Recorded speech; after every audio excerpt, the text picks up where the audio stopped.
Bienvenue dans ce nouveau numéro de AP Sport, spécial décryptage avec le coach Mamadou Diallo, ancien international sénégalais. Mamadou, maa ngi lay nuyu di la remercier si dalal bi ñu dalal. Sama patron Fatima maa ngi lay nuyu di la ziyaare di am kontante ni ngeen ñëwee tey suma kër bëgg a def ak man interview comme li ñuy wax rek lépp luñ fi wax luy jub ñu xam ne suñ borom la lépp lu fi dëng ñu xam ne suñ matadi la mais si biir waxtaan bi ñu waxtaan fi loo xam ne dina amal askan bi njariñ dina amal Sénégal njariñ. Coach dañuy démarrer ak première défaite au Sénégal si coupe du monde 2026 bi démb gis nañ ni que France dafa dóor Sénégal 3-1 selon yow ban jàngat ngay def si match démb bi ak prestation Lions yi. waaw man jàngat bi may am d'abord si match Sénégal c'est un match de football d'abord dama leen di njëkk encourager parce que ku perte doo ko féliciter. dama leen di encourager d'abord que ñu rester solide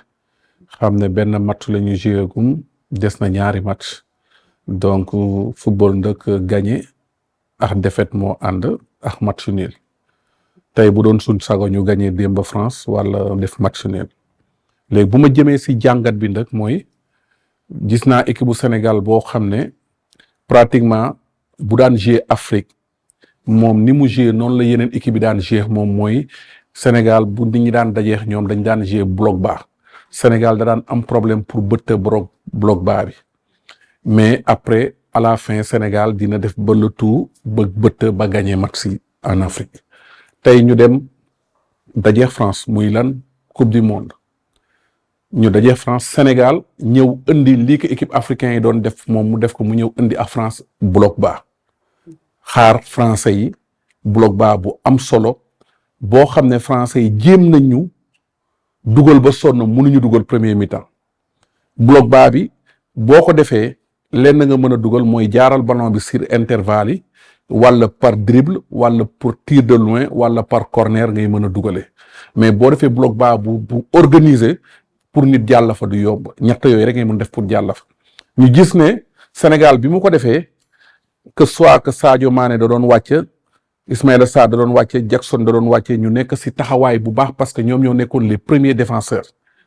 bloc bas bi marché ba boo xoolee am na ñaari occasion yoo xam ne bu ñu récupérer dañuy dem contre attaque léegi ñaari occasion yooyu bu Nicolas Jackson occasion bi li mu waroon def rek la def mais bu Ismaïla Sarr man duma ko tuddee occasion dama naan but la parce que contre-attaque boobu ñu am noonu yombul mais bi mu ñëwee en tant qu'attaquant dafay ñëw ak pied gauche bi delloowaat fi ballon bi jóge wala soit même bu utiliser pied droit bi du ko utiliser intérieur de pied da koy indi en force botte ko wala soit bu fekkee ne dafa ne man de dama bëgg a ñëw pour teg ko loolu lañ naan cegin mooy mu lay cegin bi danaan tànk bi tak parce que cegin boobu moo koy mun a may ballon bi dem fi mu soxla mais dafa ñëw rek teg ballon bi day yéeg et occasion boobu moom moo ñu indil problème si match yi léegi nag raté nañ occasion boobu ñu dugg deuxième mi-temps entraîneur bi ma gis si li ma xalaat système bi changé parce que dafa ne joué nañ bloc bas dominer nañ France Olivier Doué Mbappé ñoom ñëpp amuñu espace dañuy obligé ñëw di jël ci ballon bi système bi marché na léegi dernière minute am naa ñaari occasion surtout bu Ismaïla Sarr bi man léegi damay attaquer France bi ma gis équipe bu Sénégal bu ñëw j'ai bloc médiocre boobu nag moo doon erreur bi parce que foofu dafa permettre équipe bu France am espace li mu doon ut da ko mujjee am parce que boo defee bloc médiocre yow en tant qu'attaquant bu gaaw da ngay am espace ñam Mbappé dañ doon def appel contre appel ñu dugal leen ballon bi en profondeur ñu dem dugal yi je pense que foofu la ñu amee problème deuxième mi-temps mais on a fait un premier mi-temps extraordinaire et c'était pas facile parce que suñu attaquants ils étaient les premiers défenseurs physiquement après il y a un moment c'était très difficile pour eux mais pour man le plus important que il fallait rester avec le bloc bas bañ ko yàkkamti comme Cap-Vert ce qu'il a fait contre Espagne il a joué bloc bas gëm boppam ba dañ France mënoon nañ ko gagner aussi parce que nañ jàppoon ne France moo doon favori wax naa ko ci télé yi moo doon favori mais amoon nañ chance pour gagner parce que Ismaïla Sarr bu dugaloon loolu match bi jeex mais li ma mënul comprendre mooy on est venu en deuxième mi-temps on a joué avec bloc médiocre boo ko joué li ñu doon bañ ku mel ni Mbappé ku mel ni Olise ku mel ni Doué ku mel ni Barcola mais jour yu mel noonu dañuy daw loolu la ñuy sox dañuy dem dugg et man je pense que foofu mooy erreur bi nga xam ne sama jàngat moom lan fa joto def aussi tamit en même temps pour les changements on joue coupe du monde chaleur bi dafa bari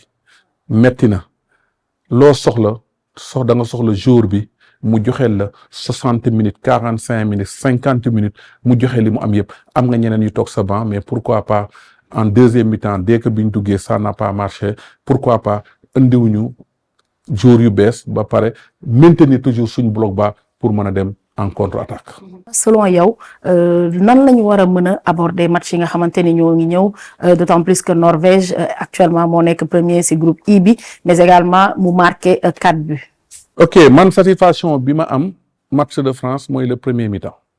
avec le bloc bas après pour lu tax ñu changer ko xaw ma parce que j'ai vu que équipe bu ñëwaat en bloc médiocre en deuxième mi-temps donc il fallait garder le bloc bas buñ ko garder woon on a fait un premier mi-temps après mënoon nañ am chance malgré que Kalidou Koulibaly après un moment physiquement day lâché Idrissa Gana Gueye physiquement day lâché mais après benn moment mënoon nañ indi ñeneen pour teel leen changer pour mën a maintenir léegi ñu ngi jëm ci beneen match muy contre Norvège mais il faut ñu fàtte match Sénégal France c'est très très important parce que ce qui est passé nañ dem li nekk suñ kanam jouer contre Norvège que là comme moo France ñaari match yu différent la France seen équipe moo gën a technique seen équipe moo gën a moo dàq jouer moo gën a joueuse seen équipe moo gën a mën a garder ballon bi mais maintenant bu ñu fàtte on joue contre la Norvège équipe la boo xam ne dafa am ay jours de devoir xam nga jouer équipe bu am jour de devoir dafay metti aussi parce que jours yi ñoom li ñu mën a def li ñu war a def rek la ñuy def te surtout wax naa ko ne Norvège c'est une équipe très physique et très athlétique et équipe boo xam ne day nangu di jouer ballon yi ci kaw boo xoolee même seen biti yu ci bari ay touche la wala ay corner wala yu demee noonu loolu donc dañ ci war a bàyyi xel aussi tamit bu ñu fàtte ne Norvège je les connais parce que man joué naa fa je connais l'entraîneur Solbakken j'ai joué ak moom c'est un entraîneur qui est très très tactique mais entraîneur la tamit buy gaaw a énervé bu équipe am doxulee rek day jékki-jékki rek énervé donc loolu aussi tamit Sénégal mun na am avantage ci foofu parce que entraîneur day jékki-jékki di mer mun na jékki-jékki mer rek def changement te des fois il faut que nga rester parce que man je lui connais très bien parce que football naa moom mais maintenant jouer contre Norvège ce serait pas facile pour être honnête parce que Norvège am nañ confiance maintenant ils ont premier de cette groupe et de plus seen attaquant yi marqué nañ Haaland marqué na mais y a l'autre attaquant costaud qui bu dugalul te kooku mun na ne contre Sénégal je vais essayer de rectifier ce que j'ai fait maintenant il faut rester costaud mais du nekk loo xam ne day yomb parce que aussi ñun ba tey on a le problème de l'axe central et boo amee nag ay jours yoo xam ne dañu baax duel dañuy jëli bali ci kaw donc ce serait pas facile mais le Sénégal aussi am na ay capacité am na ay qualité am na ay jours yu mën a def différence parce que je pense que buñ bëggee gagner Norvège foog jeu bi gaaw bu yéexee nag duñ ko gagner mais je pense que ay jours yu mel ni Mbaye mun na Ibrahima Mbaye mun na def différence bi ci match yu mel noonu mais comme je dis Ibrahima il faut que muy am plus que de temps de jeu ci biir j'ai pas dit que day démarrer parce que comme mun na démarrer du la parce que Ibrahima c'est un joueur extraordinaire mais c'est un joueur boo xam ne day dem par séquence ay séquence lay def joueur bi def ay séquence nag mun nga ko jox temps bu xaw a bari mu jouer ko peut-être mun na bañ a démarrer comme mun na démarrer mais man je toujours jàppee ko comme jockey parce que ay séquence la lay defal mais mu am plus que temps de jeu ay 30 minutes dès que nga jouer premier mi-temps rek tu fais changement nga indi ko dinañu amul njariñ parce que noonu ngay mën a surprendre équipe bu mel ni Norvège mais ce serait un match très très très difficile. Irak aussi mënuñu ko fàtte parce que soo xoolee ci barrage yi la ñu qualifié wee coupe du monde bokk nañ ci équipe yi mujjee qualifié Sénégal est-ce que tamit foofu amaat na fa chance. waaw xam nga dama waxoon ne au début du tournoi dañ koy gérer aussi ma koy répéter samay jeunes frères perte nañ contre France waxoon naa nee naa leen comme mun nañ perte France comme mun nañ gagner Norvège mais comme mun nañ am match nul comme mun nañ am perte. Ouais. Maintenant man le plus important que mooy d'abord ñu focus ci match Norvège def des bons résultats mooy si on peut gagner on gagne si on peut pas gagner on fait match nul même les 1 point c'est bon après tu as ton dernier match contre Iran foofu nag tu donnes le maximum nga gagné si tu te sors avec 4 points c'est super si tu te sors avec 6 points pour l'instant c'est super mais le plus important d'abord gérer le match contre Norvège Iran c'est une très bonne équipe mais je pense que boo génnee ci Norvège avec un résultat positif fële lu munti am da ngay joxe li nga am yépp parce que mooy doon sa qualification ça va être un match de finale contre Iran dernier match ça va être un match de finale maintenant il faut gérer match Norvège ne bañ ne dañuy ñëw rek gagner Norvège déjà ñëwal ne damay def résultat yu positif ci tournoi laa nekk après gagner sama dernier match qualifié en premier tour. Avant de terminer coach gis nañu également performance wala contre-performance yenn pays africains yi lu ci mel ni par exemple Maroc par exemple nga xamante ni dafa tenir en échec waa Brésil sur le score d'1 but partout mais également Espagne bi nga xamante ni aussi Cap-Vert da ko tenir en échec Espagne nekk champion d'Europe en titre tey jii nii lan mooy chance u pays africains yi Côte d'Ivoire également gagné ñi nga xamante ni ñoom ñooy Équateur donc lan mooy chance u pays africains yi si mondial bii nii. oui boo xoolee tey Afrique du Sud dafa perte matcham Tunisie dafa perte matcham Algérie dafa perte matcham je pense que mooy ñetti équipe yooyu ñoo fa perte nga xool Égypte dafa match nul Maroc dafa match nul Côte d'Ivoire. Afrique du Sud également. oui Algérie dafa perte oui. Côte d'Ivoire dafa gagné comment il s'appelle Congo. donc je pense que tey man li ma jàngat bi moom njëkk am foofu mooy tey ñun Afrique li ñu waneegum wane nañ ne ñun dootuñu équipe yi nga xam ne dañuy ñëw coupe du monde équipe yi di si ut ay score tey nekk nañ ay équipe yoo xam ne wane nañ ne tey ñun war nañ mën a qualifier finale wala qualifier demi-finale par rapport ak li ñu wane maintenant équipe bu mel ni Côte d'Ivoire wane na ko équipe bu mel ni Maroc wane na ko même Cap-Vert wane na ko Égypte wane na ko malheureusement ñun Sénégal on sait que équipe bu mag lañ c'est dommage ñu perte mais loolu mun nañ ko rattraper mais maintenant li ma si gën a ay Afrique du Sud du ma bett parce que man joué naa fa parce que Afrique du Sud dañu bëgg toujours jeu wu foo ñoom dañ yaakaar ne football bi foo la ba tey donc ces résultats du ma bett Tunisie résultat du ma bettam par rapport ak coupe du monde bi aussi kenn laa xawoon am douté tuuti muy Algérie laa nekkoon di douté tuuti mais après boo xoolee ces derniers matchs di nga comprendre yenn détails yi mais ku mel ni yeneen équipe yi li ñu wane nañ ne ñoom ils sont présents donc maintenant pour man le plus important que li ma si gën a am surprise ma gën a mooy Cap-Vert parce que Cap-Vert dafa ñëw champion d'Europe mu dajeex moom Cap-Vert ñëw xam ne équipe bii moo ko ëpp atu mu ñëw taxaw xaar ko ñun Sénégal premier mi-temps noonu lañ def parce que Sénégal am na atu on est champion d'Afrique mais France c'est champion du monde kon ñun ñaar du ñu benn bu ñu waxantee dëgg des bañ a far donc Cap-Vert noonu la am xam ne Espagne moo ko ëpp ay atu mu ñëw taxaw xaar ko bu amee contre-attaque dem amul woon sax contre-attaque mais daf ko xaar match bi yépp te Sénégal am na chance su xaar la mais am na chance su dem donc mooy li ma expliquer rek il fallait faire comme Cap-Vert ni mu def après da nga doon gagner match yi donc pour ñu wax les équipes africaines je pense que coupe du monde la boo xam ne je pense que dinañ si wane xaru kanam bu am importance Maroc buñ ko waxee mais mu neex mu naqari mais Maroc il fait partie des meilleures équipes déjà il a montré contre Côte d'Ivoire contre Brésil Maroc aussi wane na ko encore mais moom mooy première équipe bu dem demi-finale coupe du monde ça dina nit lu mu metti nangul ko aussi donc sur le même ñun Sénégal on est champion d'Afrique on est meilleur que Afrique mais sur le classement mondial Maroc moo ñu raw kon léegi nañ jàpp ne Maroc il fait partie des favoris kooku kenn mënu ko dindi mais ñun Sénégal aussi tamit mun nañ ñëwaat. Côte d'Ivoire également dafa Côte dóor. d'Ivoire aussi tamit mu ngi wane boppam mais après nañu xool lan mooy am mais j'ai confiance ci équipe bu Côte d'Ivoire aussi mais Maroc moom pour être honnête bu ñu waxantee dëgg au niveau de mondial moom moo nekk ci kaw fi ñu toll.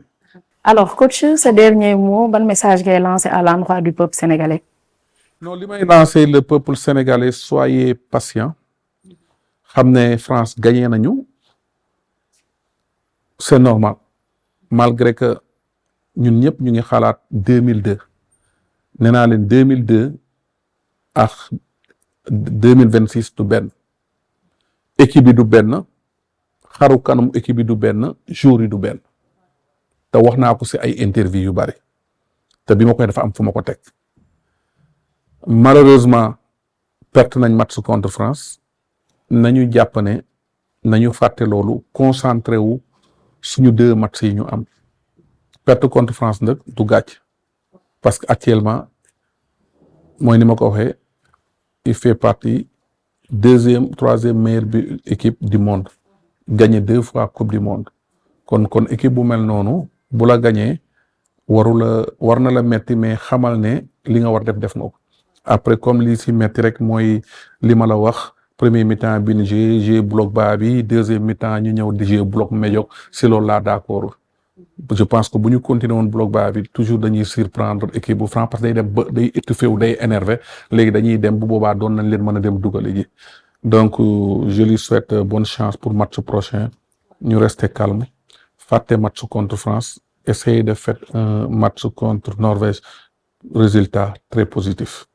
si on peut gagner on gagne si on peut pas gagner même le match nul c'est bon et essayer de gagner le dernier match. Et je dis que je connais mes petits frères, je les fais confiance. Je sais que xam nañ li leen fa indi et maa ngi demander encore les attaquants, mes frères, essayez de marquer les occasions parce que Coupe du Monde am occasion bariwul. Occasion yi ngay am ci Coupe du Monde du bari. Kon occasion boo am essayer ko dugal parce que day dimbali équipe bi yow da lay dimbali parce que di nga bokk ci histoire ñiy dugal Coupe du Monde parce que am na joueurs yu bari yu joué yoo xam ne ils ont jamais joué Coupe du Monde am na joueurs yu bari yu joué seen carrière musuñu nekk titulaire Coupe du Monde am na waxuma nag nga dugal donc je pense que suñu seul problème mooy dammitu occasion yi ñu am il faut que ñu Le manque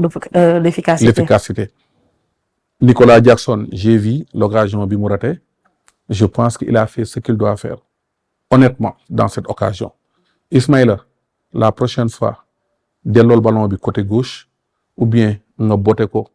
direct mu ñëw ci camp yi wala même booy teg sa tànk li naan mu lay cigin bi moom ngay def bu baax pour que mu dugg parce que bit boobu mënoon na indil Sénégal mu gagner match bi mais c'est des choses qui arrivent. C'est des choses qui se passent. Fàttali leen loolu ngeen rectifier ko pour la prochaine fois. Alors merci Mamadou Diallo. Je rappelle que Mamadou Diallo ancien international sénégalais la coach la également ñu ngi lay remercier ci dalal bi ñu dalal di fàttali ni bii moo nekkoon numéro décryptage après match Sénégal France bi nga xamante ni France moom moo gagné Sénégal 3-1 ci première journée Coupe du Monde groupe I bi di leen jox dig daje ci yeneen numéro jërë ngeen jëf.